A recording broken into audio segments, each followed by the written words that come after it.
High in the alpine wilderness, where the air thins and civilization fades, an aging shepherd pauses beside a peculiar rock formation. Marco Alvarez has walked these mountains for 60 years, keeping his secret. The hikers following him are academics, historians seeking folklore, not truth. They don't yet understand why the old man has brought them to this remote ridge, or why his weathered hands now brush away decades of carefully maintained camouflage to reveal a steel hatch set into the mountainside. Inside waits a perfectly preserved time capsule, a military bunker untouched since 1945, filled with classified documents, experimental weapons, and evidence of a operation so dangerous it was deliberately erased from history. What could be hidden in these mountains that powerful men still want buried?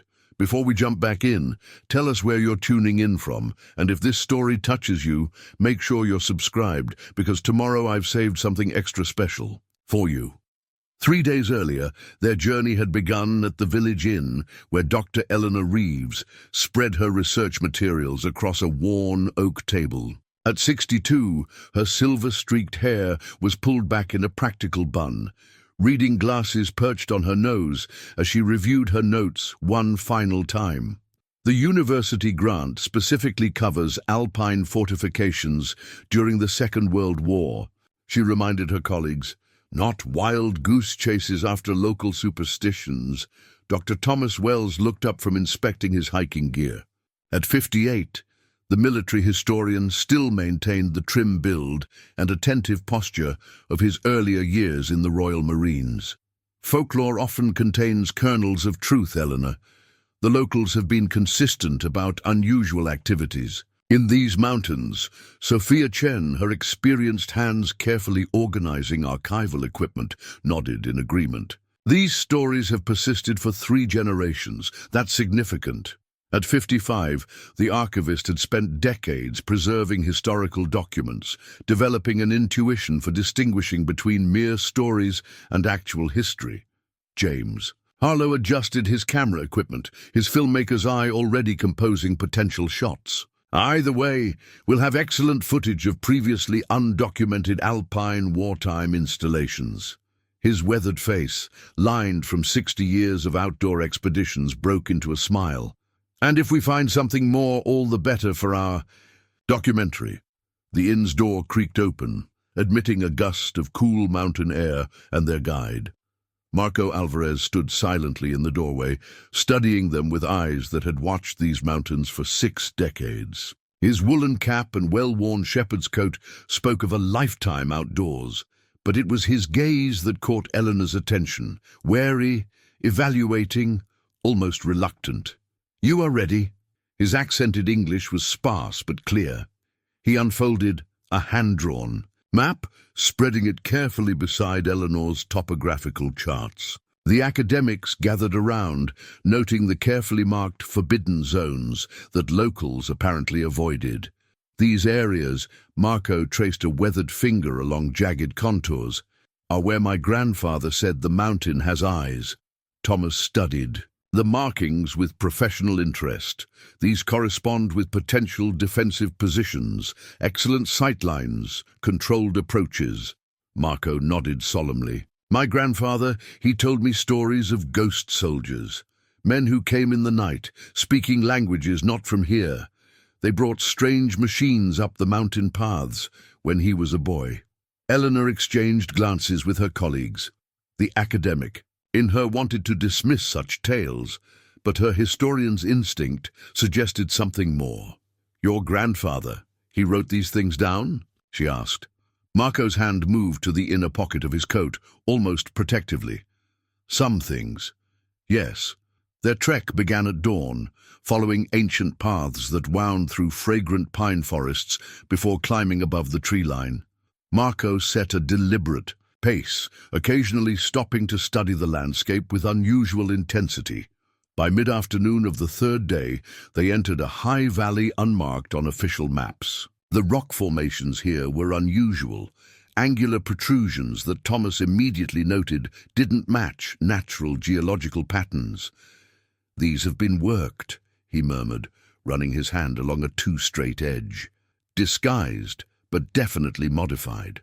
Marco watched them silently, his expression unreadable, as they began to recognize what his family had known for generations. This place had been altered by human hands, skillfully camouflaged to blend with the natural mountainside. "We should make camp," Marco announced abruptly as the sun began its descent behind the western peaks. "Night comes quickly here." As the academics set up their tents, none noticed how Marco positioned himself to watch both them and the strange formations simultaneously. Nor did they see him remove a small notebook from his inner pocket, comparing the jagged skyline with sketches made decades earlier by his grandfather's hand, a map to secrets that had remained hidden for almost a century. The mountain night brought a penetrating chill that drew them close to the small campfire. Stars crowded the black canopy overhead, brilliant without the competition of city lights. Marco added another branch to the flames, his weathered face catching the orange glow as he settled back onto his bedroll. "You should know what my grandfather saw," he said finally, breaking a long silence. "If you are to continue tomorrow—" Eleanor leaned forward, recorder discreetly activated. "We'd be grateful, Marco." The old shepherd reached into his coat and withdrew a small leather journal, its pages yellowed and edges frayed from decades of handling. He didn't open it immediately, instead running his thumb along its spine in what seemed a habitual gesture. "My grandfather was 14 when it came. Spring of 1943. Marco's voice took on a rhythmic quality, the cadence of a tale told many times before. He was tending sheep higher than usual that season. Food was scarce during the war, and grass was better in the high meadows. Thomas nodded, recognizing the practical adaptation of mountain communities during wartime scarcity. He wrote that the first sign was the birds going silent. Marco tapped the journal. Then came the sound of engines, but not truck engines or planes, something different. He hid with his flock as men in uniforms he didn't recognize moved equipment up hidden paths at night. "What kind of uniforms?" Thomas asked, professional interest piqued. "Not German, not Italian, not any army he knew." Marco shrugged. He was just a boy, but his father had been a soldier in the Great War. He knew uniforms. Sophia adjusted her glasses. "Did he describe them?" "Dark green, with symbols he didn't recognize." Marco finally opened the journal, showing a rough sketch of an insignia that resembled no known military emblem from the period.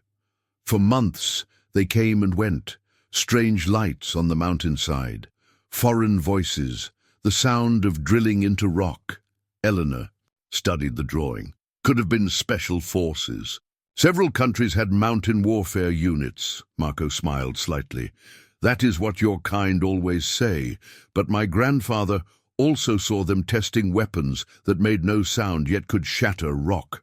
He saw flying machines that hovered without propellers. He watched them bring prisoners up the mountain, men who did not look entirely right." James exchanged glances with Eleanor, the filmmaker clearly sensing the conversation drifting toward local superstition. But Thomas was studying the journal with unexpected intensity. "These dates and locations," the military historian said quietly, "they're remarkably precise. Weather conditions, moon phases, exact times." He looked up at Marco. "This isn't a collection of folk tales. These are observers' notes." Marco nodded, something like relief crossing his features.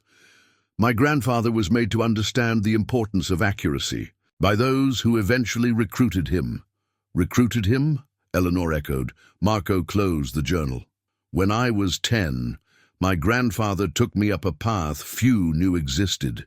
He showed me a place he said I must never approach alone, but must always remember. Our family has a duty," he told me, "to watch and remember, to keep the secret until it must be known." The fire crackled in the silence that followed. Above them, a shooting star traced a brief arc against the night sky. "And is that why you brought us here?" Eleanor asked finally. "Because it's time for the secret to be known." Marco's eyes reflected the dancing flames. "I bring you here because I am old and soon there will be no one left who remembers. The shepherd's sons and daughters have all gone to the cities. He returned the journal to his coat. Tomorrow you will see. Then you must decide if the world is ready for what lies hidden in these mountains. Later, as the others slept, Eleanor noticed Marco sitting apart from the camp, his attention fixed on a distant ridge, where, just for a moment, she thought she saw a flicker of light that had no natural explanation. Morning arrived with thin mountain, sunlight and a crystalline clarity to the air. Marco was already awake, scanning the surrounding peaks with a practiced eye before approaching the others as they prepared breakfast. "We do not go directly," he announced, pointing to a circuitous route that would take them around the unusual rock formations rather than straight toward them. "First we watch. Make sure there are no watchers." Thomas nodded with immediate understanding. "Standard security protocol. Approach indirectly, observe before engaging." They followed Marco along a narrow game trail that curved through scrubby, alpine vegetation. Twice he stopped them with a raised hand, surveying the landscape with binoculars before proceeding. After an hour of this cautious approach, they positioned themselves on a small rise with clear sightlines to the rock formation. "What exactly are we looking for?" Sophia whispered. "Signs of disturbance," Marco replied. "People who are not supposed to be here."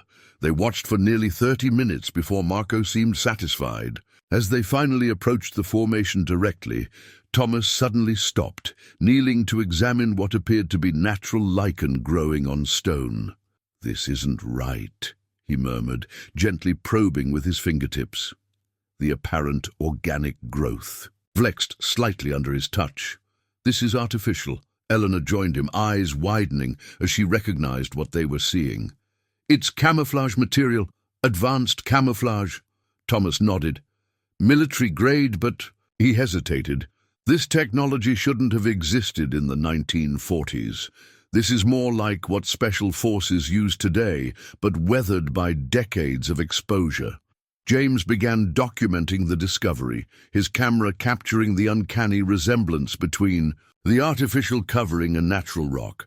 The whole formation could be disguised this way. They soon discovered he was correct. What appeared to be a natural rocky outcropping was in fact an elaborate camouflage system, integrating manufactured materials with the natural landscape in a way that would be virtually undetectable to casual observation or aerial reconnaissance. "Whoever built this was decades ahead of their time," Thomas said, professional excitement evident in his voice. "The material composition, the integration with natural elements, this is beyond anything that should have existed during World War II. Marco watched them with a strange mix of pride and apprehension. "My grandfather helped maintain it. Every spring they would repair winter damage, replace pieces that had worn away." "They?" Eleanor asked. "The Guardians," Marco replied simply. As they carefully examined the disguised structure, Sophia discovered what appeared to be a seam in the rock face. Following it revealed the outline of what could only be described as a door, or more accurately, a hatch, set seamlessly into the mountainside.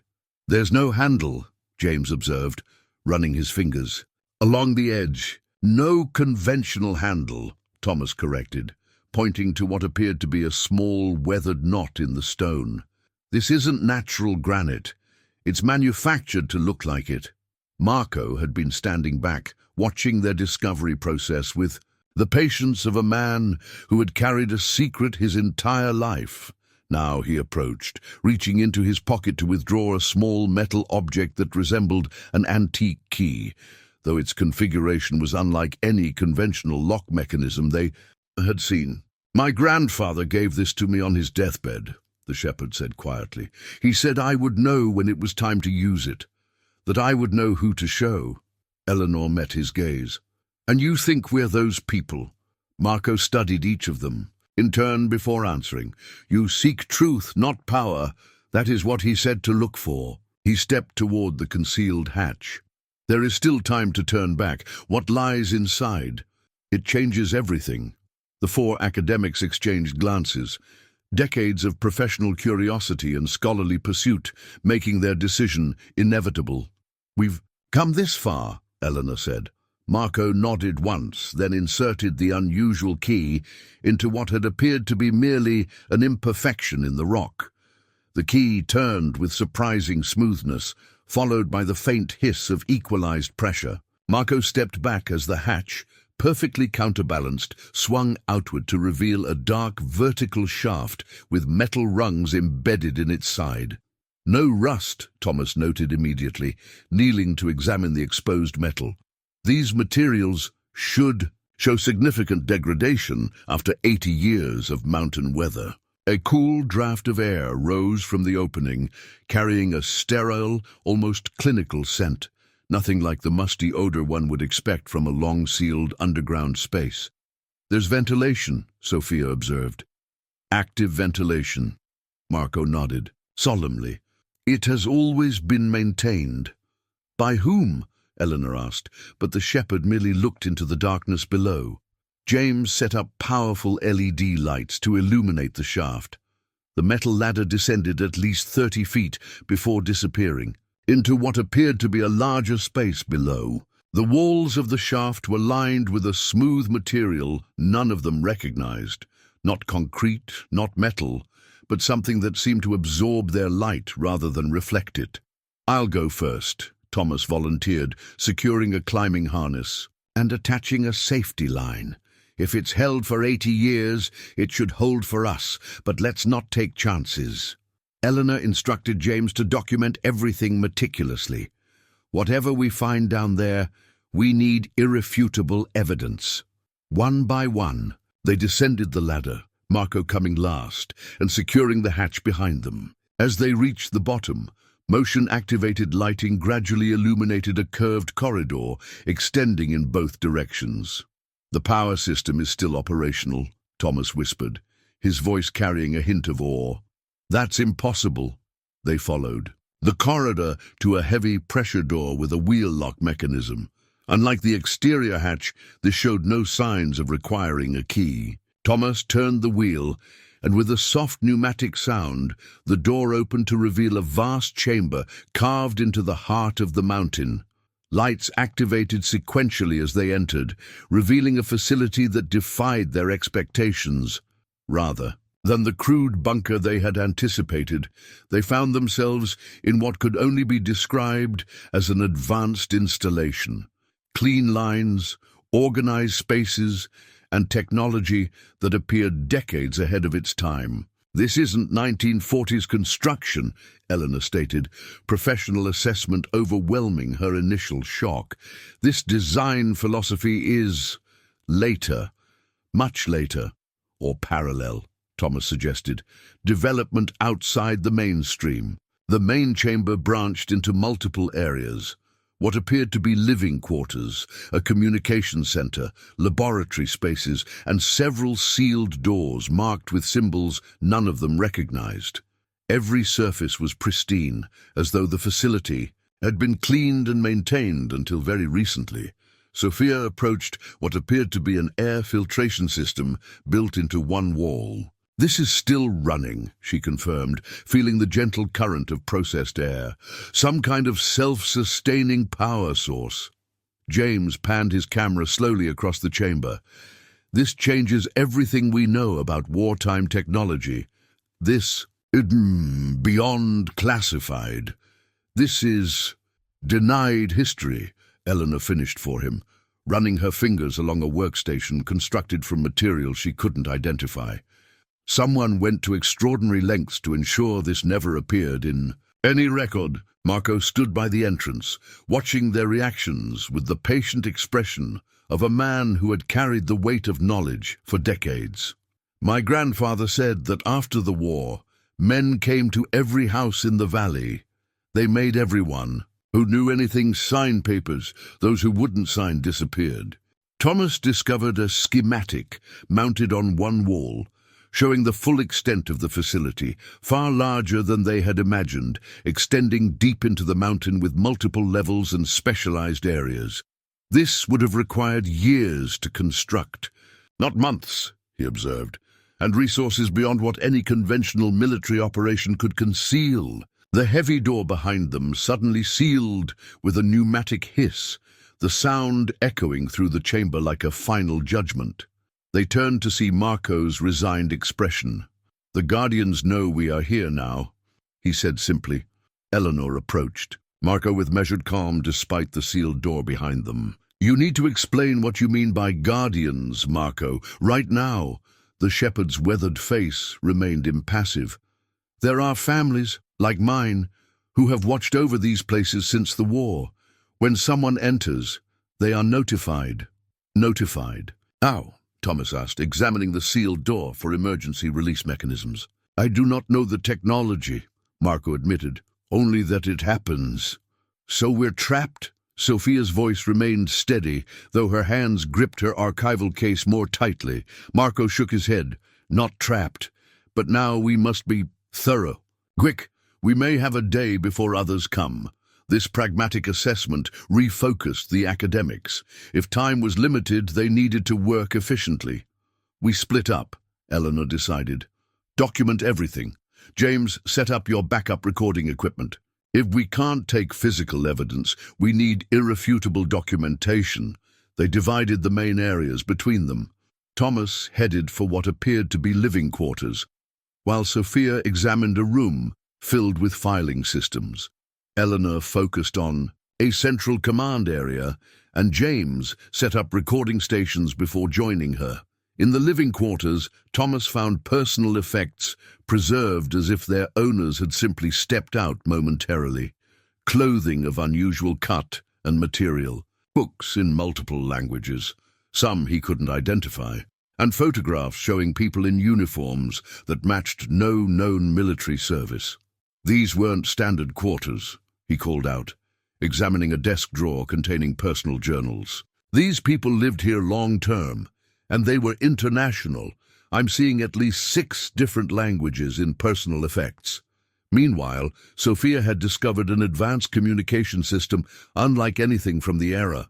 "This isn't radio technology as we understood it in the 1940s, she reported, examining components that seemed to operate on principles beyond conventional electronics. "The frequency range capabilities are impossible." She found a logbook. With entries in code, the final date marked May 2nd, 1945, just days before Germany's surrender. Whatever they were doing here, it continued right to the end of the war in Europe. In the command center, Eleanor uncovered maps showing familiar European terrain overlaid with markings that corresponded to no known military installations or operations. "These are strategic planning documents," she noted, "but they're defending against something coming from outside the theater of operations." James focused his camera on the unusual symbols appearing throughout the documentation. "These don't match any known military or intelligence service insignia from any participating nation." Eleanor spread out a large map showing Europe, North Africa, and parts of Asia. Red markers indicated positions throughout the continent, with defensive lines drawn in configurations that made no strategic sense if defending against known Axis or Allied movements. "They were preparing for something else," she whispered. "Something we never read about in any history book." Marco had been watching silently, but now he approached, pointing to markings on the map. "My grandfather told me these were the places where they came through. The incursion points." "They?" Thomas asked, joining them with a journal he'd found. Your third force," Marco said simply. "Not Axis, not Allies.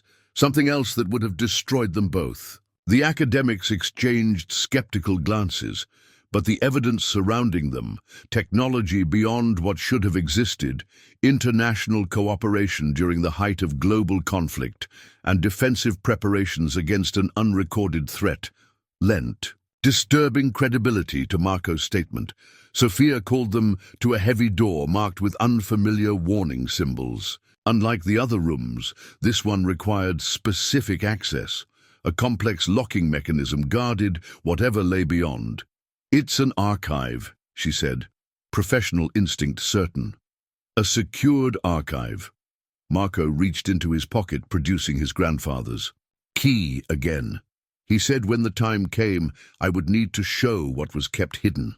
He approached the lock, then hesitated, turning to the academics. Once you see, you cannot unsee. You become part of the secret or part of the deception. Eleanor stepped forward. We're historians, Marco. The truth is why we're here. With a nod, Marco inserted the key. The archive room door opened with a gentle hiss of preserved air pressure. Lights activated automatically, revealing a meticulously organized repository of information. Floor-to-ceiling shelving units contained thousands of files, film canisters, photographs, and physical specimens, all catalogued with a precision that spoke of urgent importance. Sophia's breath caught audibly. This is an archivist's dream, or nightmare. There's enough material here for decades of research. Then we focus on understanding the core narrative, Eleanor directed, her historian's instinct guiding their approach. Look for summary documents, operational overviews, final reports. They split up among the shelves, quickly developing a system to identify the most critical materials. Thomas discovered a section containing military assessments written in multiple languages but sharing identical insignia, a symbol resembling a shield with a vertical sword surrounded by stars. This appears to be the emblem of whatever coalition operated here, he noted, finding the same marking on official communications from American, Soviet, British, and even German military personnel. They were working together, even while their nations were at war. Meanwhile, Sophia uncovered files labeled Operation Wolfsbane, containing detailed plans for a coordinated global response to what was described only as the incursion. Listen to this, she read from a summary document. Should conventional containment fail at any of the 7 primary sites, Operation Wolfsbane will execute the Prometheus Protocol as the final countermeasure. All participating nations acknowledge that public knowledge of either the threat or our response would likely trigger mass panic and societal collapse. James, filming everything methodically, focused on a large tactical map showing positions across Europe, North Africa, and Asia. These markings match the defense lines on the command center map, but with more detail. They were creating a coordinated global defense network. Eleanor found herself drawn to a section containing what appeared to be after-action reports. One thick folder labeled Containment Assessment 1943-1945 contained a detailed accounting of encounters with what was referred to only as external entities. This reads like a classified military operation against an invading force, she said, but one that never appeared in any historical record. Marco watched them silently, occasionally nodding as if their discoveries confirmed stories he had heard his entire life. Thomas uncovered a sealed case containing photographs and approached, the others with it. You need to see these. The images showed what appeared to be captured equipment of extraordinary design, aircraft with impossible configurations, weapons utilizing unknown principles, and communication devices beyond 1940s technology. More disturbing were photographs of what the documents described as entity remains, forms that were humanoid but with subtle, unsettling differences in proportion and feature. This can't be real, James whispered, though his camera continued recording. This would mean that everything we know about World War II is incomplete, Eleanor finished, her historian's mind already reassessing decades of established narrative. That the greatest conflict in human history was partly something else entirely. Sophia had continued her systematic exploration and now called them to a section labeled Wolfsbane Command. Inside were personnel files for a multinational team of military leaders, scientists, and specialists who had coordinated the global response. Marco, she said quietly, what was your grandfather's full name? The shepherd looked up. Alejandro. Alvarez. She held up a personnel file with his grandfather's photograph, much younger, in an unusual uniform, bearing the coalition's insignia. He wasn't just a witness, he was part of the security detail for this facility. Marco nodded slowly. He said he was recruited after what he saw, that they needed people who knew the mountains, who could keep secrets. Eleanor found herself staring at a document titled Post-Containment Protocols, dated April 30th, 1945. It detailed the systematic erasure of all public evidence of the operation, the creation of cover stories for unexplainable events, and the establishment of a guardian network to monitor containment sites. They rewrote history, she whispered, the implications staggering, deliberately. Thomas had discovered another file containing what appeared to be interrogation transcripts. They captured prisoners, entities that described themselves as an advance force. He looked up, face pale, for a larger invasion that never came. Because of what happened here, the implications hung in the air as they continued gathering evidence, now understanding why such extraordinary measures had been taken to conceal the truth. Another secured door caught Thomas's attention. This, and marked with hazard symbols that transcended language barriers. Using information gleaned from the archived documents, they determined the correct access sequence and entered what could only be described as a weapons development facility. Unlike the archive's paper-based evidence, here the proof was tangible and impossible to dismiss. Glass cases displayed prototype weapons that defied conventional engineering principles of the 1940s. Workstations held partially disassembled devices connected to testing equipment of extraordinary sophistication. Thomas moved through the room with the measured caution of someone evaluating potential threats. "These aren't conventional weapons," he observed, examining a rifle-like device with no visible ammunition chamber. "This appears to operate on directed energy principles, technology we're only now developing in modern military applications." Eleanor studied technical diagrams mounted on the walls, showing test results against various materials. They were designing these for specific targets, materials with unusual properties. She pointed to notations indicating extraordinary resilience in the test subjects. Whatever they were fighting required firepower beyond conventional munitions. James documented everything, his camera lingering on a particularly unsettling device that resembled a field artillery piece, but with components that seemed to bend light around them. How could all this have been developed in secret? The resources required necessity, Thomas replied grimly. These documents suggest they were facing an existential threat. Nations that were trying to annihilate each other on the battlefield collaborated here because they had no choice. Sophia discovered a sealed container labeled with extreme hazard warnings.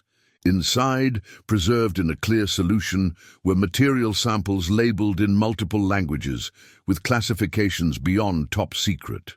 "According to these notes," she said, reading accompanying documentation, "these are fragments recovered from crashed vehicles of non-terrestrial origin." The academics fell silent, the implications too profound to immediately process. "The third force," Marco said softly from the doorway where he'd been watching. "Not from any nation of this world." Eleanor, trained in rigorous historical methodology, found herself struggling with evidence that challenged fundamental assumptions about the past.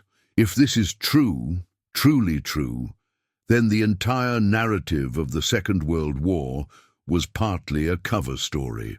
"Not entirely," Thomas countered, examining operational timelines. The war was real, the motivations and ideologies were real, but this suggests that certain unexplained events, certain technological leaps, certain unexpected decisions by military leaders, he gestured to the evidence surrounding them. There was another layer to the conflict that remained hidden. In a separated testing area, they found documentation of weapon demonstrations against captured materials. High-speed photography showed the effects of the prototype weapons against substances that displayed unusual properties. metals that seemed to regenerate, alloys that absorbed conventional munitions, materials that responded to stimuli in ways that violated known physics.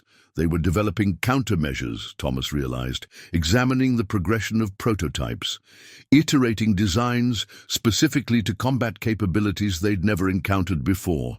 James had discovered what appeared to be a power source for the energy weapons, a device no larger than a briefcase, but containing components arranged in configurations none of them recognized. "This shouldn't exist," he said, filming its details. "Not in the 1940s. Not even now." Sophia found logs documenting the testing schedule, with entries continuing until April 1945. According to this, they achieved functional prototypes that were deployed to 7 global locations. She looked up. The final entry indicates successful containment at all sites.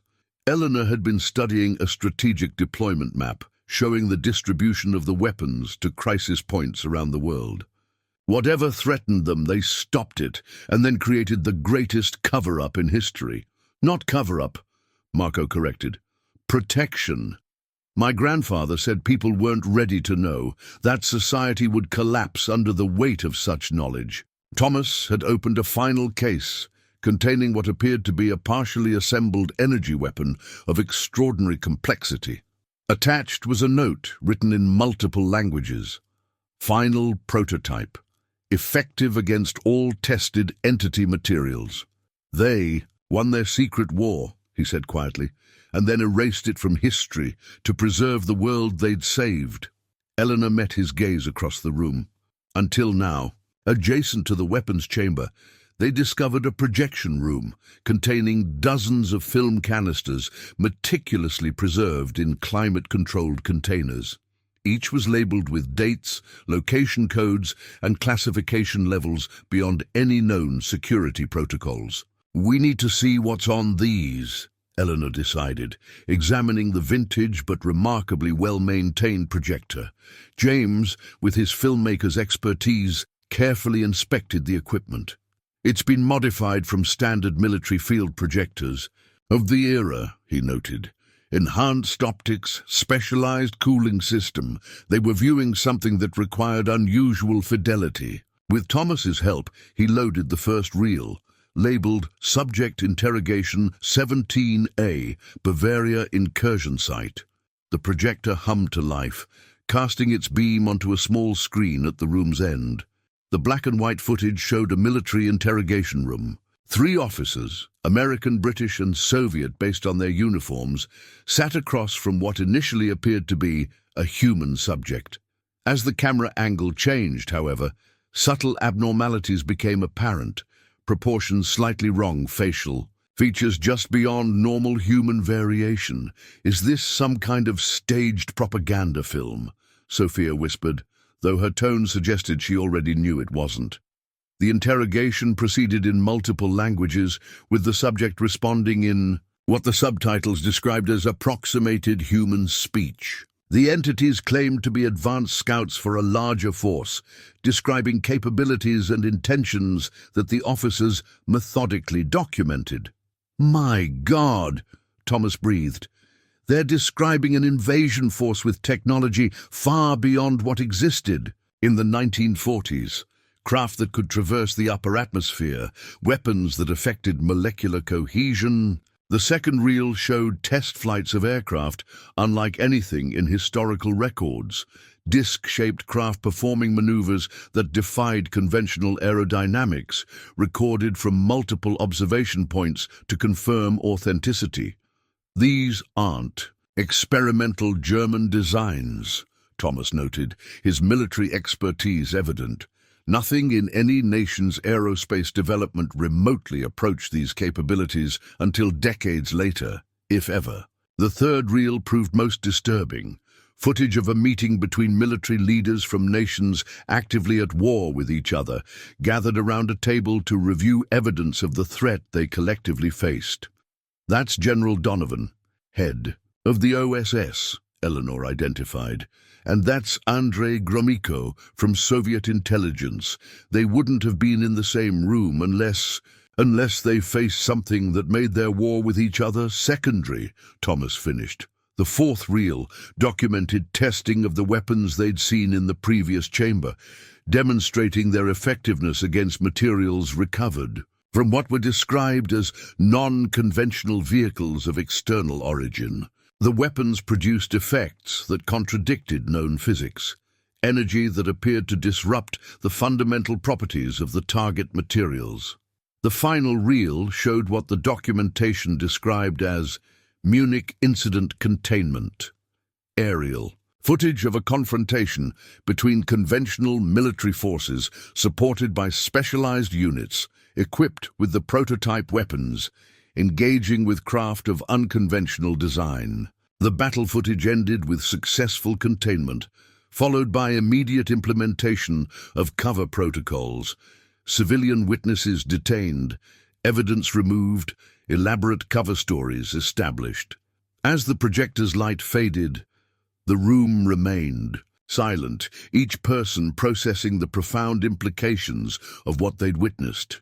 "This wasn't faked," James finally said, his professional assessment certain. "The film stock, the multiple camera angles, the consistent lighting conditions, this is authentic historical footage." "Then everything we thought we knew about that period," Sophia began, "is incomplete," Eleanor finished. "Not entirely false, but missing a crucial dimension." Thomas had been examining the film canister's documentation. According to this, similar incidents occurred at 6 other locations globally. All were contained and classified at levels beyond top secret. He looked up. This wasn't just a European phenomenon tied to the war. This was global. Marco, who had watched silently, finally spoke. "Now you understand why my grandfather carried this burden, why our family kept this secret." "But why show us now?" Eleanor asked. "Because the Guardians are dying out," Marco replied simply. "My generation is the last that remembers the truth firsthand. Soon there will be no one left who knows what to watch for." Thomas straightened suddenly, military instincts alert. "Watch for? You mean this threat could return?" Marco's weathered face was grim in the dim light. "My grandfather believed it was never truly gone, only contained." They gathered in the main command center, processing what they'd discovered, while Marco prepared a small meal from supplies he'd brought. The old shepherd moved with the practiced efficiency of someone who had spent a lifetime in the mountains. But now they recognized something more in his movements, the residual discipline of military training. "Your grandfather wasn't just recruited for his knowledge of the mountains, was he?" Eleanor asked, as Marco distributed simple provisions. Marco paused, then reached beneath his collar to withdraw a medallion hanging from a chain around his neck. It bore the same insignia they had seen throughout the facility, the shield with vertical sword surrounded by stars. "He was security officer for this installation," Marco confirmed. "After the containment, when they decided to preserve rather than destroy these facilities, certain families were selected to become guardians.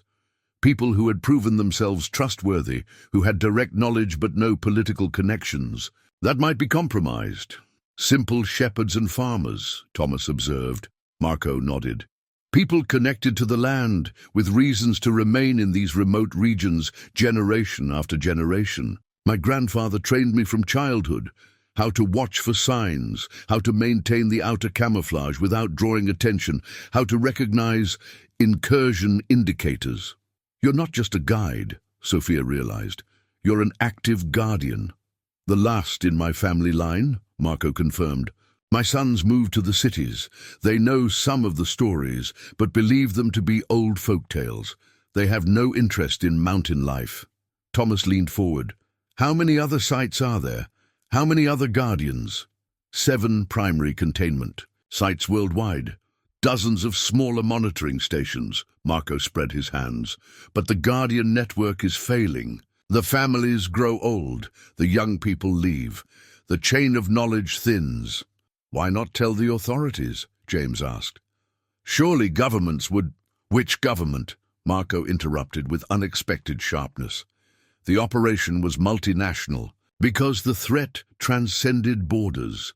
But after containment, the Cold War began. Trust dissolved. Each nation took responsibility for sites in their territory, but information was compartmentalized. The perfect foundation for denying it ever happened, Eleanor murmured. Marco nodded. By the 1960s, most who knew the full truth had retired or died. Files were buried in archives so deep that even those with highest clearances didn't know to look for them. The Guardians became the only continuous line of knowledge. But surely someone in authority still knows, Thomas pressed. Military intelligence, deep state operations, perhaps fragments, Marco acknowledged. But the Guardians believe knowledge has been deliberately fragmented. No single nation or agency holds the complete picture anymore. He tapped his medallion. That is why we still watch, because no one else remembers what to watch for. Eleanor studied the old shepherd with new respect. So why reveal this to us now? Why break decades of silence? Marco's weathered face showed the weight of his decision, because the signs have returned. Subtle changes in the mountains, equipment disturbances, the same patterns my grandfather documented before the first incursion. He reached into his jacket and removed a small electronic device of remarkably modern design. Incongruous with his traditional shepherd's appearance, this detects energy signatures associated with their technology. For 40 years, it remained silent. In the past 6 months, it has activated 3 times. Thomas's expression darkened. You're saying they're coming back. I'm saying someone must know the truth if they do. Marco looked at each of them in turn. The Guardian families made a pact after the war. If the threat returned and the authorities remained fragmented, we would select outsiders, people of knowledge and integrity, to carry the truth forward. He reached again into his jacket, removing 4 medallions identical to his own. By bringing you here, I have already broken my oath of secrecy. The other Guardians will know this. They may come to eliminate the breach, or to recruit us, Eleanor suggested quietly. Marco nodded slowly. That is my hope, that they will see what I see, that the time has come for the truth to have new Guardians. The silence that followed was broken by a soft, rhythmic beeping from the device in Marco's hand. Its small screen illuminated with pulsing coordinates. It seems, he said gravely, that the decision may not be mine to make after all. We have company approaching the mountain. James discovered the security monitoring station almost by accident, his filmmaker's eye noticing a subtle seam in what appeared to be a solid wall. When pressed, the panel slid aside to reveal a sophisticated surveillance system, seemingly updated over the decades, with both vintage and modern components working in seamless integration.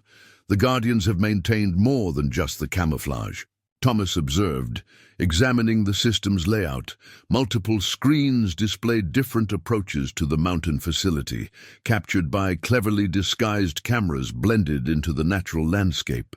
3 teams approaching from different vectors, James reported, adjusting the controls with surprising intuition. Professional equipment, tactical movement patterns. Thomas studied the footage with a military specialist's eye. Not standard. Military, more like specialized recovery teams. See how they're moving. They're trying to avoid being spotted by conventional observation. Eleanor joined them at the console.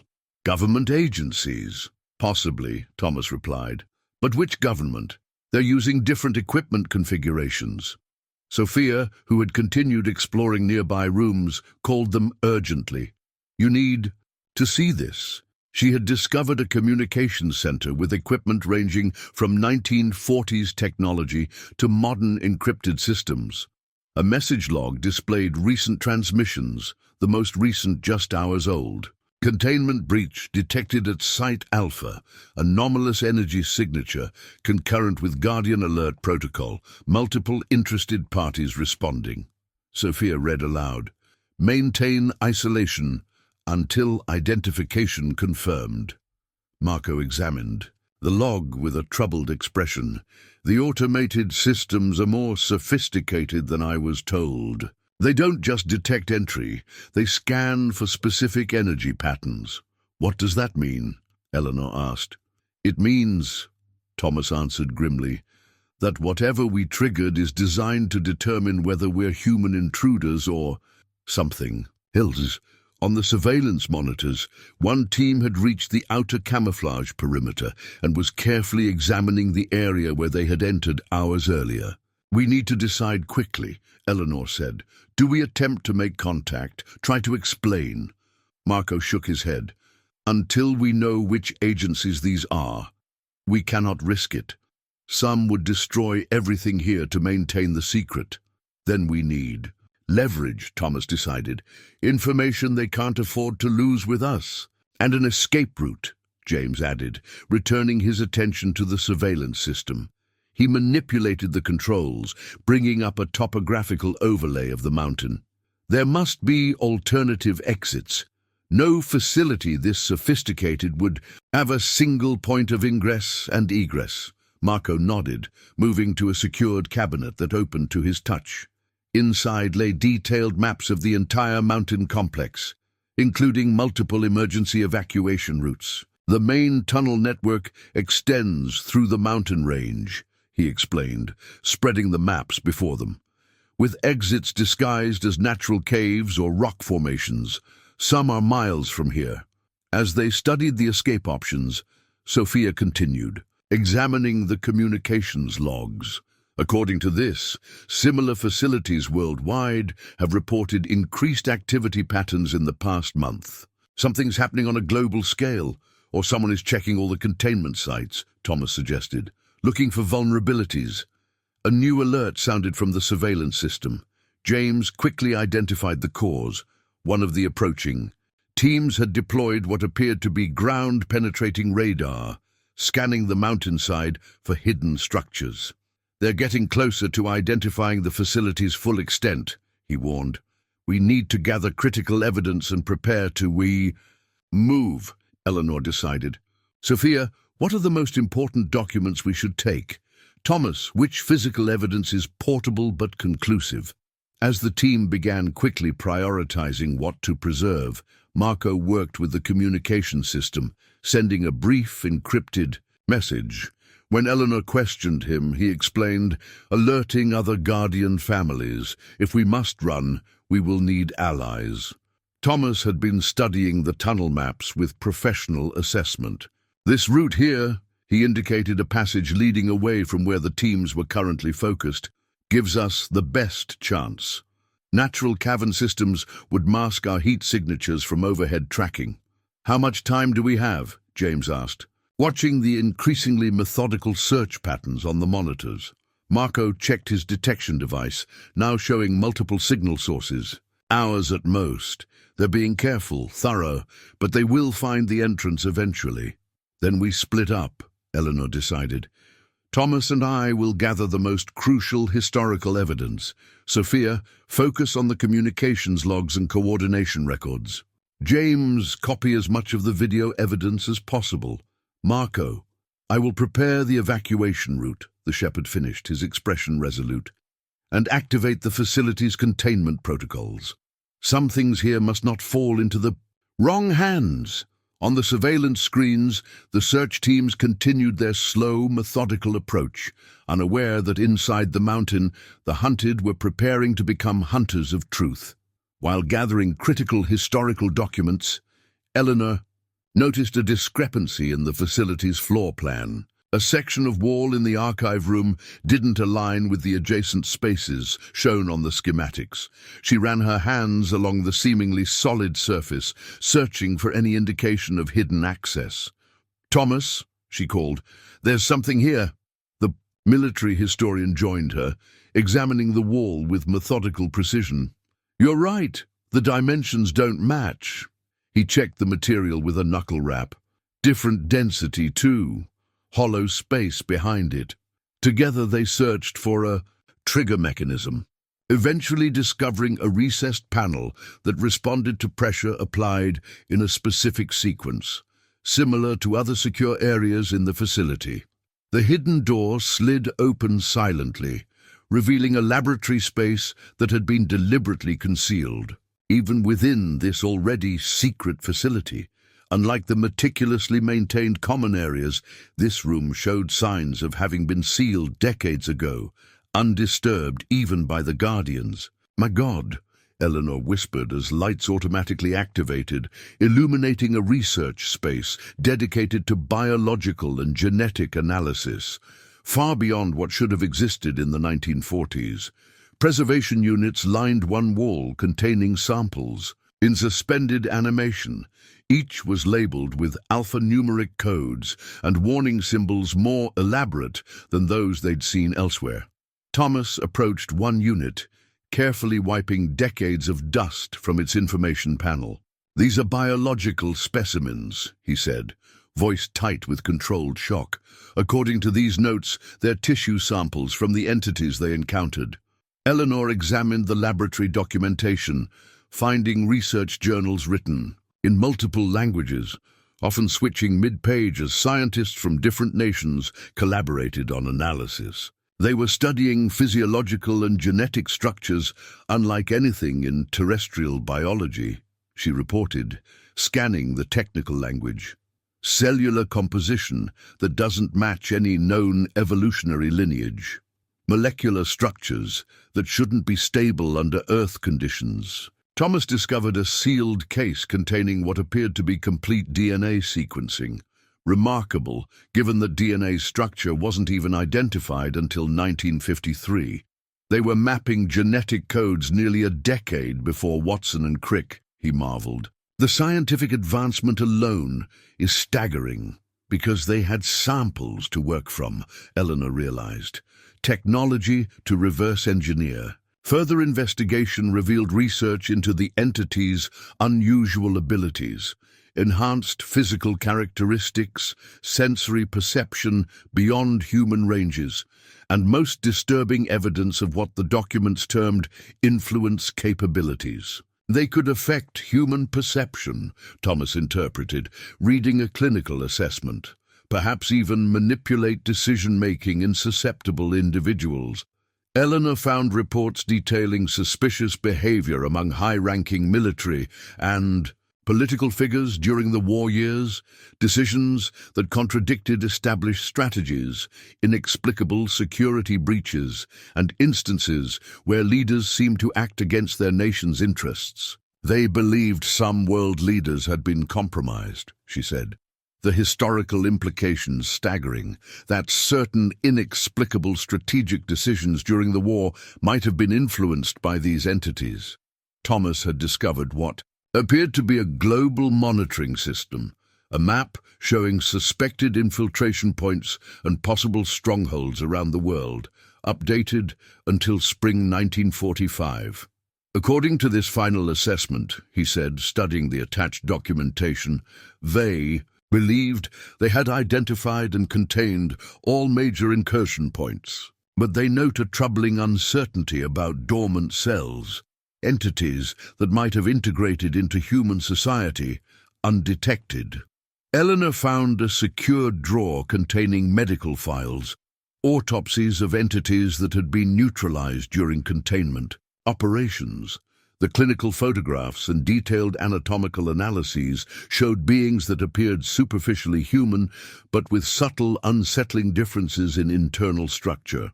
Perfect mimicry of human appearance, she murmured, but fundamentally different beneath the surface.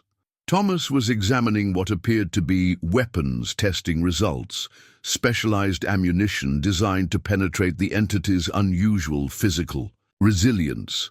They developed targeted countermeasures, he noted, but were concerned about identification, how to detect entities that could pass as human.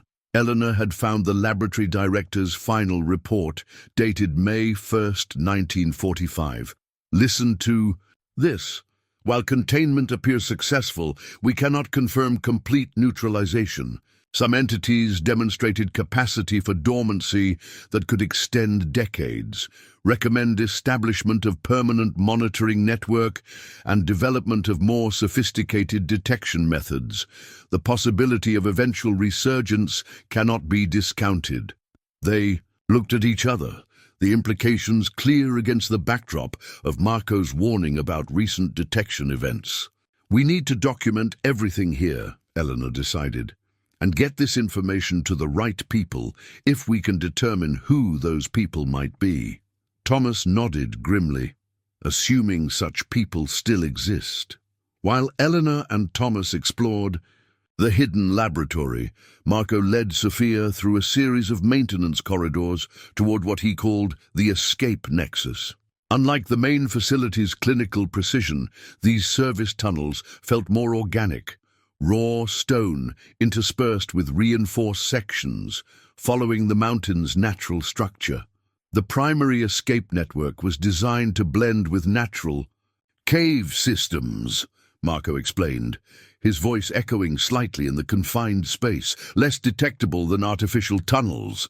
They reached a junction chamber where multiple passages converged. A control station housed vintage equipment alongside modern additions, evidence of ongoing maintenance over the decades. The Guardian families maintained these routes, Marco confirmed, activating a lighting system that illuminated pathways extending in multiple directions. Each generation adding security measures, updating maps.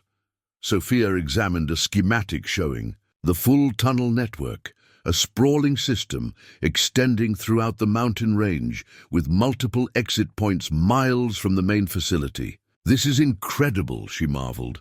Some of these passages connect to locations over 10 kilometers away.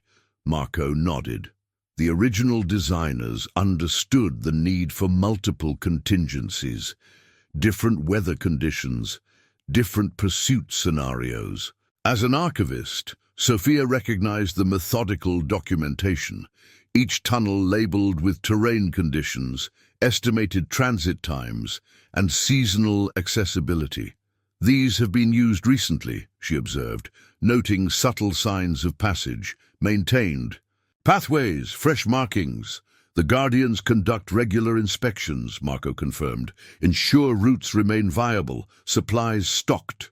They discovered equipment caches at strategic intervals, survival gear, communications devices, and emergency rations with recent manufacturing dates. Some supplies are decades old, but many have been replaced, Sophia noted, examining manufacturing. Stamps. Someone's been maintaining this facility actively, not just preserving it. Marco's expression revealed nothing. Different Guardian families have different responsibilities. Some watch, some maintain, some prepare. Prepare for what? Sophia asked, though she suspected she already knew. For the possibility that history might repeat itself, Marco answered simply. They continued to a communications hub containing equipment spanning technological eras, from World War II-era radio systems to modern encrypted satellite communication. Devices. This is how you contact other Guardians, Sophia realized. Marco nodded, activating a modern system with practiced familiarity. When necessary, he input a complex sequence, sending what appeared to be a standardized alert message. While he worked, Sophia discovered a logbook documenting periodic inspections over decades, different handwriting styles showing the transition between generations of Guardians. Your grandfather's entries go back to 1946, she noted, recognizing dates corresponding to immediate post-war years. He maintained this place for almost 50 years. It was his life's purpose, Marco said quietly. After what he witnessed, he understood the importance of vigilance. The communication system chimed softly, indicating received responses. Marco studied them with growing concern. Other sites report similar activities, he explained. Teams approaching multiple facilities simultaneously. This is coordinated. Government agencies, Sophia suggested. Marco shook his head. Different tactics at different locations, some military precision, others more independent. Multiple. Interested parties. Looking for what? That, Marco said grimly, is the concerning question. As they prepared emergency packs with essential supplies, Sophia noticed Marco selecting specific communications equipment, devices designed to detect unusual energy signatures. "You believe it's happening again," she stated rather than asked. "The incursion." Marco paused, weighing his response. "They believe something has changed. Patterns dormant for decades have reactivated, whether it's the original threat returning or something new exploiting the old technology." He secured the detection equipment in his pack. "Either possibility requires preparation." They gathered additional survival gear and emergency medical supplies, preparing for potential pursuit through difficult mountain terrain. "The tunnel leading southeast offers the best immediate option," Marco decided, studying the current surveillance feeds on a portable device. "Natural caverns will mask our thermal signatures, and recent rainfall has created stream crossings that will obscure tracks." As they finished preparations, a subtle vibration ran through the facility, distant but unmistakable. "They've breached the outer perimeter," Marco interpreted, checking his instruments. "Likely using controlled charges to access the main entrance." "How much time do we have?" Sophia asked, securing her pack. "Less than we hoped," Marco replied, activating what appeared to be emergency protocols on the control panel. "We need to gather the others and move immediately." As they hurried back toward the main facility, Sophia noticed Marco removing a small device from a secured compartment, something that resembled a detonator. "Last resort," he explained, catching her glance. "Some secrets must remain hidden even if we cannot." While documenting the facility's video archives, James discovered a section of the command center he hadn't previously noticed, a private office separated from the main operations area. Unlike the institutional design of the rest of the facility, this space contained personal touches: vintage photographs, worn leather chairs, and a heavy wooden desk that spoke of permanence and authority. "This must have been the commander's office," he murmured, setting up his camera to capture the undisturbed tableau. Behind the desk stood a steel safe, a formidable security measure even by modern standards. What caught James's attention, however, was that the safe door stood slightly ajar, as if someone had accessed it recently, yet failed to secure it afterward. With cautious reverence for the historical significance, James pulled the heavy door open. Inside lay a single leather portfolio bearing the now familiar insignia of the coalition forces. The label, written in multiple languages, identified it as Final Assessment and Directive, Operation Wolf's Bane. "Eleanor!" he called out carefully, lifting the portfolio. "I think I've found something." The historian joined him quickly, her experienced hands gently opening the aged leather case. Inside lay a comprehensive final report, the definitive account of the operation from its highest authority. "This is signed by military leaders from all the Allied nations," Eleanor noted with academic awe, "plus signatures from German and Japanese officials. A document that, by all historical accounts, couldn't possibly exist." They began scanning the contents, quickly realizing they had discovered the ultimate summary of the entire operation, the truth that had been systematically erased from history. The report detailed the initial detection of anomalous activities in late 1942, followed by the identification of what were termed extraplanetary incursion sites across the globe. It documented the formation of a secret multinational task force transcending the ongoing world war, enemies on the battlefield becoming reluctant allies against a threat that endangered all humanity. "According to this," Eleanor said, voice hushed with the weight of discovery, "they first believed it was advanced German technology, then advanced Allied technology. Each side thought the other had made a scientific breakthrough. Until they captured one of the entities," James continued reading, "and realized neither side was responsible." The portfolio contained photographs of recovered craft with technological capabilities beyond any nation's development, testimony from high-ranking officials who had witnessed demonstrations of the entity's abilities, and most significantly, evidence that some world leaders had been compromised, influenced to make decisions facilitating further incursions. The war itself became a convenient cover, Eleanor realized. The chaos of global conflict providing perfect conditions for infiltration, unexplained events attributed to conventional warfare. The report's most chilling section detailed the final coordinated operation in April 1945, a simultaneous strike against 7 major incursion points using weapons specifically developed to counter the entity's technology. The success came at tremendous cost, with heavy casualties among the specialized forces who had knowledge of the true threat. "This is why the narrative was changed," James said softly. Too many witnesses had already died. The few who remained agreed to the deception. The final pages contained the formal agreement signed by representatives of all involved nations, the decision to conceal the truth and create the Guardian network.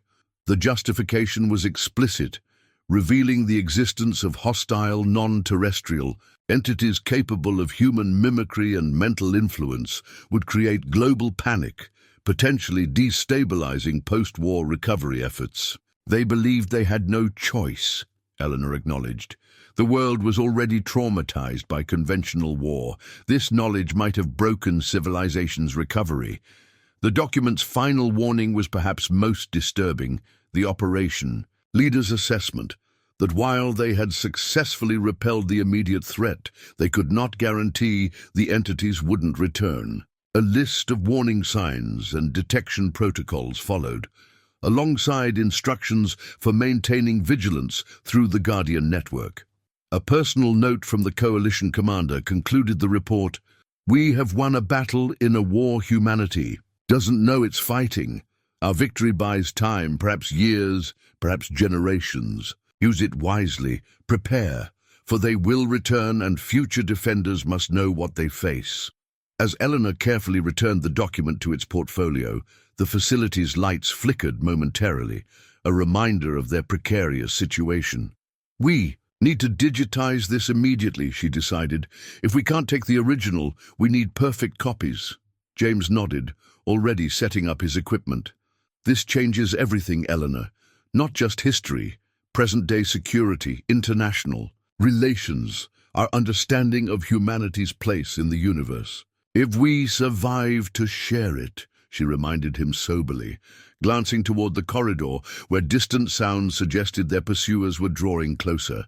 The security monitors displayed multiple breaches now, professional teams methodically working through the mountain facility's outer defenses. Their movements suggested specialized training, with different groups employing distinct tactical approaches. 3 separate teams, Thomas assessed, gathering the others in the command center. Different equipment, different protocols. They're not coordinating with each other. Competing interests, Marco confirmed grimly. Not unexpected. The knowledge here would be valuable to many organizations. Eleanor had finished securing digital copies of the commander's final report. "We need to move now. How long until they reach the main facility?" James checked the surveillance feeds. "The first team has already breached the outer door mechanism. 20 minutes, maybe less." As they prepared for immediate evacuation, Sophia discovered something disturbing. A modern tracking device concealed within an air vent, its design incongruous with the facility's original equipment. "This isn't part of the original security system," she said, carefully examining the device without disturbing it. "Someone's been monitoring this place recently." Marco's expression darkened. "The Guardians suspected we were being watched. Several reported unusual equipment failures, signs of intrusion." "By whom?" Eleanor asked. "Unknown," Marco replied, "but it means the facility's security was already compromised before we arrived. Thomas found similar surveillance devices in other sections, strategically placed to monitor key areas while remaining virtually undetectable. Professional installation," he noted. "Government-grade equipment, but..." He hesitated, examining the manufacturing details. Not standard issue for any agency I recognize. The implications were disturbing. Someone had been monitoring the facility, potentially for years, waiting for activity that might reveal its significance. We triggered their alert system by entering, Eleanor realized. They've been watching for someone to lead them to the evidence. On the security monitors, they intercepted fragmented communications between the approaching teams, enough to confirm Thomas's assessment that multiple agencies were operating independently, some possibly without official sanction. American. Team approaching from the North Ridge, James reported, translating radio chatter.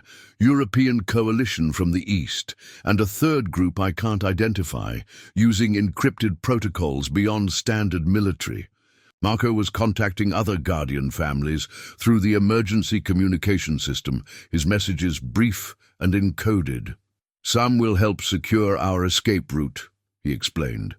Others will create diversions to split the pursuit. Eleanor organized. They collected evidence, digital copies of critical documents, photographic evidence, and selected physical samples that could be transported easily. We need to distribute this among ourselves, she decided. No single person should carry everything. In case we're separated or captured, Thomas agreed, helping divide the material strategically. Each of us should know only our own extraction route and one alternate, plausible deniability, if interrogated. As they completed preparations, an alert sounded from the security system. James quickly identified the cause. One team had deployed advanced scanning equipment that penetrated deeper into the mountain structure.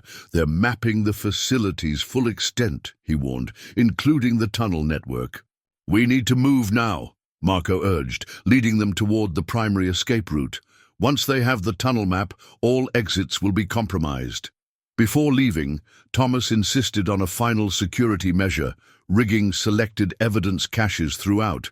The facility, containing enough information to be tantalizing but insufficient to reveal the full truth. Misdirection, he explained.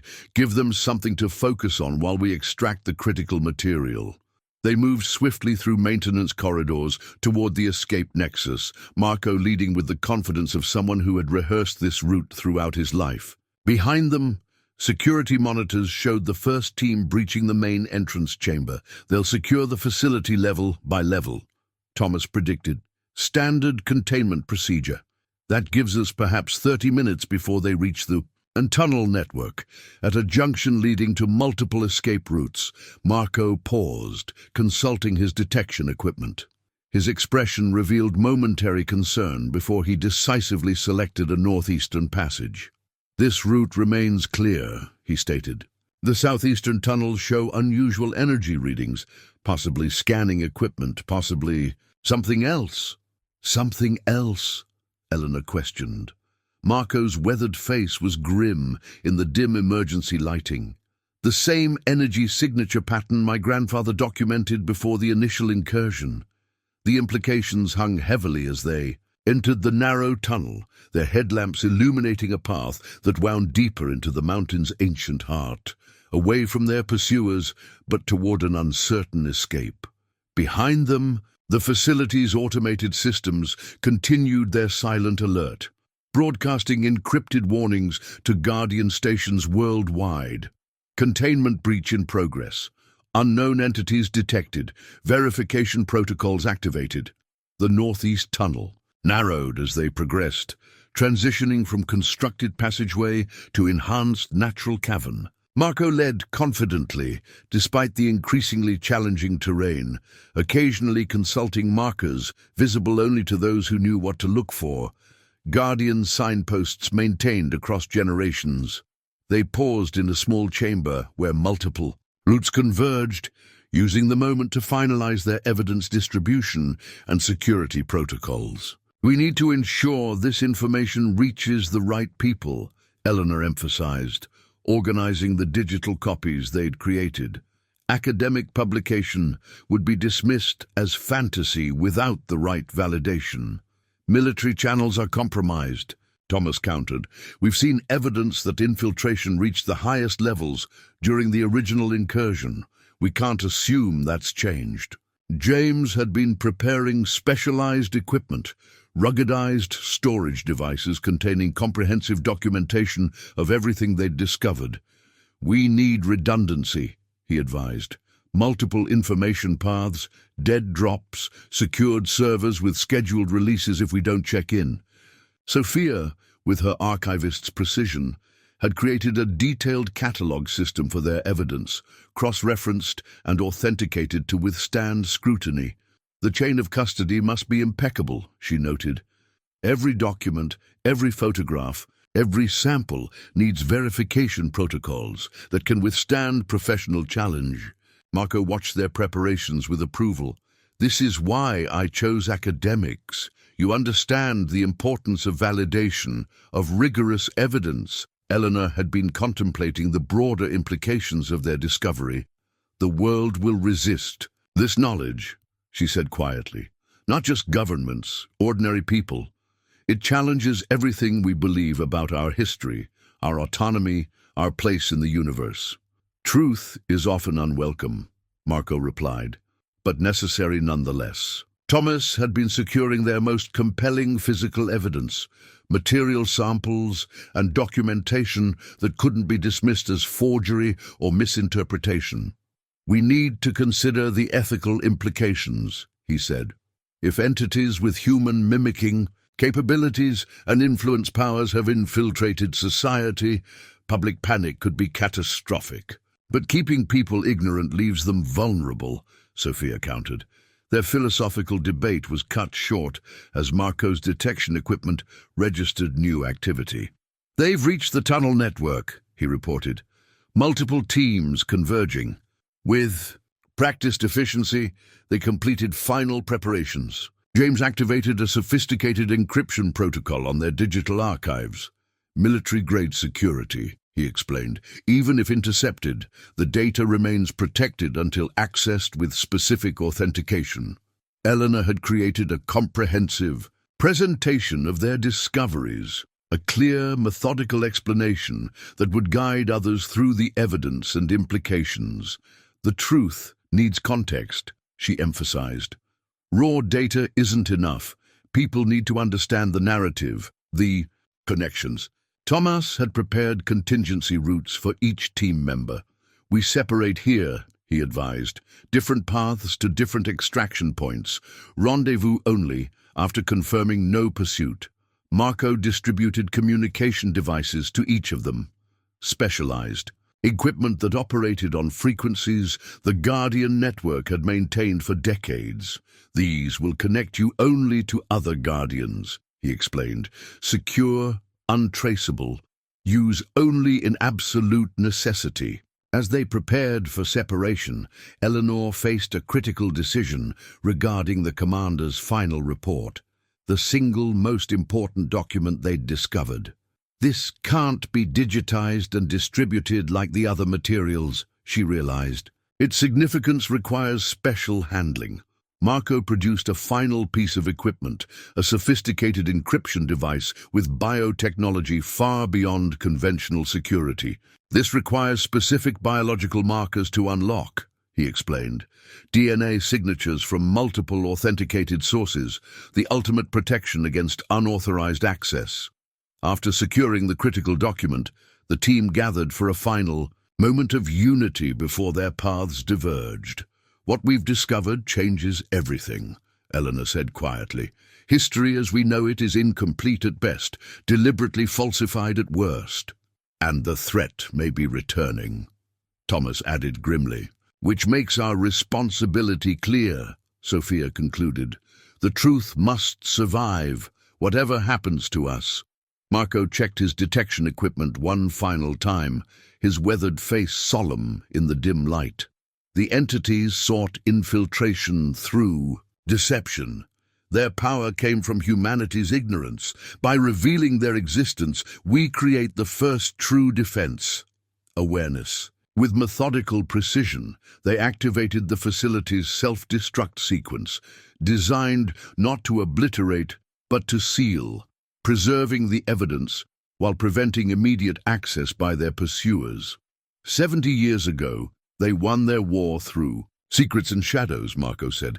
Perhaps today we win ours through light and truth. With a nod of mutual understanding and shared purpose, they separated into the darkness of different tunnels, each carrying fragments of a truth powerful enough to rewrite history. Eleanor moved through the narrow tunnel with measured haste, balancing speed against the need for silence. The passage twisted through natural limestone formations, occasionally intersecting with constructed supports where the mountain's geology required reinforcement. Her headlamp illuminated ancient stalactites that had formed around modern structural elements, nature slowly reclaiming human engineering. She carried the encrypted commander's report, its weight against her back a constant reminder of responsibility. Marco's route had paired her with Thomas, their military historian's combat experience providing security while she navigated using the Guardian maps. "Movement behind us," Thomas whispered, his trained ear detecting subtle echoes. At least 2 pursuers moving quickly. They increased their pace, following the tunnel as it descended deeper into the mountain before beginning a gradual ascent toward a distant exit point. Thomas occasionally paused to create minor obstructions, nothing that would permanently trap their pursuers, but enough to slow their progress. "Professional trackers," he noted grimly after one such delay. "They're navigating these tunnels too, efficiently for first-time exploration. They have the facility maps," Eleanor concluded, "or they've been here before." Meanwhile, Sophia and James followed a parallel route through wider caverns, documenting their journey while maintaining communication. Silence, as agreed. Sophia's archival equipment contained comprehensive catalog systems, cross-referencing all their discoveries, while James carried visual evidence, photographs and film recordings that would validate their incredible claims. A distant rumble vibrated. Through the stone around them, the facility's self-destruct sequence, initiating sealing critical areas from immediate access. "That should buy us some time," James whispered. Marco had taken a third route alone, carrying the most sensitive detection equipment and biological samples. His path followed smaller maintenance tunnels known only to Guardians, passages deliberately omitted from official facility maps. As he navigated a particularly narrow section, his detection device activated, registering energy signatures similar to those his grandfather had documented decades earlier. Marco froze, analyzing the readings with practiced precision. The signal wasn't coming from behind, not from pursuers, but from somewhere ahead. Something was waiting along his planned escape route. Without hesitation, he activated the emergency Guardian Network Signal, a system designed to alert all nearby Guardians to immediate threat. The response came swiftly, acknowledgement signals from multiple locations throughout the mountains. The Guardians were converging. Eleanor and Thomas reached a junction chamber where 3 tunnels intersected beneath a natural dome in the limestone. As they paused to confirm their route, subtle movement caught Thomas's attention, a shadow shifting against shadows, too deliberate for natural causes. "We're not alone," he whispered, positioning himself protectively. From a concealed alcove emerged an elderly woman, her weathered face bearing the same quiet resilience as Marco's. She wore hiking clothes that blended with the mountain environment, and around her neck hung a medallion identical to the Guardian symbol they had seen throughout the facility. "I am Claudia," she said simply, in accented English. Marco sent alert. "I am here to guide you," Thomas maintained cautious readiness. "Prove you're a Guardian." Without hesitation, she produced an authentication key matching Marco's, the physical token passed through generations of Guardians. "Your pursuers have split forces," she informed them after brief introductions. "Some follow your trail, others move to block exit points." "How many Guardians remain active in these mountains?" Eleanor asked as they resumed their journey, now following Claudia's lead. "Fewer each year," the woman replied. "My generation is the last to remember the stories firsthand. Like Marco, I have no children who believe." She led them through passages that didn't appear on their maps, guardian secrets passed through generations, rather than documented on paper that could be discovered. We maintain multiple deception routes, Claudia explained. Tunnels that appear to lead to exits, but circle back or dead end. Your pursuers will waste valuable time. Meanwhile, Sophia and James had encountered their own guardian guide, an older man who introduced himself only as Heinrich. He had created a diversion by activating old emergency systems in a parallel tunnel network, drawing pursuit away from their actual route. The Guardian families have watched these mountains for 70 years, Heinrich told them as they navigated a challenging vertical passage. We have contingencies for this day. Marco had altered his course to avoid the unusual energy readings, taking a more difficult route that required climbing through natural chimneys in the limestone. The Guardian network signals indicated others converging toward his position, not to assist his escape, but to investigate the anomalous signature he had detected. As the scattered groups progressed toward different exit points miles apart, Eleanor realized the Guardians were implementing a strategy developed decades ago, dispersing the evidence among multiple couriers, creating redundancy that ensured the truth would survive, even if some carriers were intercepted. Your discovery has activated protocols established in 1945, Claudia confirmed when Eleanor voiced this observation. The contingency plan for when the silence must end. And the Guardians are ready for this? Thomas asked. The old woman's expression combined resignation and resolve. We have prepared all our lives for a day we hoped would never come. 3 days later, they reunited at a small alpine lodge owned by one of the Guardian families for generations. Nestled in a remote valley, the traditional wooden structure had served as a waypoint for those protecting the secret since 1945. Modern security systems were discreetly integrated into its rustic architecture, technological vigilance behind. A facade of mountain simplicity. They gathered around the central fireplace, each sharing their escape experiences while assessing their collected evidence. All had reached safety, though not without close encounters. Thomas still moved with the caution of someone anticipating further pursuit. The American team nearly intercepted us at the northern exit, he reported. Professional operatives, likely special forces with deniable authorization. The European team seemed more interested in documentation than capture, Sophia added. They were cataloging everything they found rather than destroying it. Marco had arrived last, his expression grave. The third team concerns me most. They moved with unusual efficiency. Their equipment detected energy signatures in patterns that shouldn't be possible with conventional technology. The implications hung silently in the firelit room. Eleanor spread their consolidated evidence across a heavy wooden table, digital archives, physical samples, authenticated documentation, and visual records. Together, they represented the most significant historical revelation of the modern era. We need to establish a secure validation protocol, she decided. Academic peer review would normally be my first approach, but this requires something more robust and more secure, Thomas agreed.